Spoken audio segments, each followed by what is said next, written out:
देखिए, भरत तिवारी का जो मुठभेड़ हुआ है उसमें कांड दर्ज हुए हैं और उसके अनुसंधान के लिए डीआईजी शाहाबाद को, उसके पर्यवेक्षण के लिए डीआईजी शाहाबाद को पुलिस मुख्यालय के स्तर से प्राधिकृत किया गया है। वो सभी एफएसएल और अन्य जो सुविधाएं हैं उसका इस्तेमाल करते हुए वैज्ञानिक अनुसंधान कराएंगे, इस बात के लिए उनको निर्देश दिया गया है। इससे रिलेटेड आपको एक और जानकारी होगी कि इस मामले में हाईकोर्ट के रिटायर्ड जस्टिस की अध्यक्षता में एक न्यायिक जांच आयोग का भी गठन किया गया है, जिसका उद्देश्य है कि इस मामले में निष्पक्ष और पारदर्शी तरीके से जांच हो। टोटल कितने एफआईआर हुए हैं? उसमें 2 एफआईआर हुए। परिजन को एफआईआर नहीं, उसमें 2 एफआईआर हुए हैं और दोनों एफआईआर का नंबर जो है एक 169-26 है और दूसरा 170-26 है। सर, कितने पुलिसकर्मियों पर इस मामले में कार्रवाई हुई है और आखिरकार गोली चलाने का दिशा निर्देश किसने दिया? देखिए, ये सब सारी बातें जो हैं वो एफआईआर में हैं, जो पब्लिक डॉक्यूमेंट है आप उसको देख सकते हैं।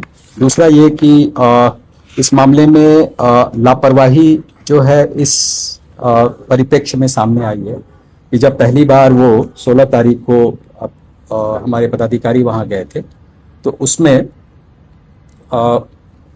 जो अभियुक्त था उसको उन्होंने ठीक से हैंडल नहीं किया, टाइमली उसको नियंत्रण में नहीं ला सके और उसका वीडियो वगैरह वायरल हुआ। इस आरोप में एक एसएचओ, 2 सब इंस्पेक्टर, एक एएसआई और एक कांस्टेबल जो थाना से गए थे उनको सस्पेंड किया गया है। एक निजी चैनल ने स्ट्रिंग भी किया, उसमें साफ तौर से शाहपुर थाना के कुछ कर्मी बता रहे हैं कि प्रतिष्ठा का सवाल बन गया।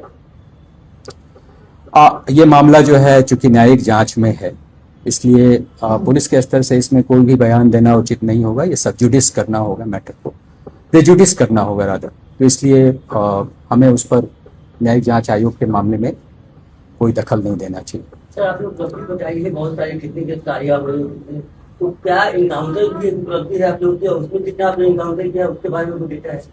देखिए, इनकाउंटर कभी भी उपलब्धि नहीं मानी जा सकती, लेकिन एट द सेम टाइम यह भी कहना उचित होगा कि जहाँ भी हमारी अपनी जान को खतरा होगा वहाँ सेल्फ डिफेंस में पुलिस जो है वो आत्मरक्षार्थ गोली चलाती है